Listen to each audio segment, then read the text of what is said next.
него има много ваши детски играчки, с които вие играете в къщи, нали? Тези коли. Платното.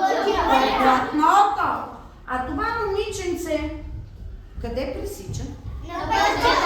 А правилно ли пресича? На пешеходната пътека ли се пресича? Ама преди да пресечем, какво правим?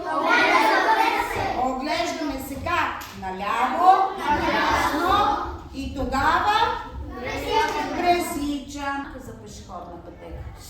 Я, стани ми личат глупости. Това е да. Той оказва пешеходната пътека. Точно. Стоп. Ела. Къде е знака стоп? Я да видим. Когато видим кой знак да видим, освен стопа. Ей, този.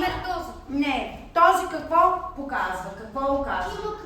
Кръгово движение. А знаете ли какво е с предимство на кръговото? Да. Кой? Камиона. Не. Не. А пешеходците винаги ли спазват правилата? Я си помислете. Не. Сега искам съвсем честно. Без да ме лъжете обаче. Всеки, който, без момчетата, с които държат табор, всеки, ама си признавате честно, играем една игра. Да.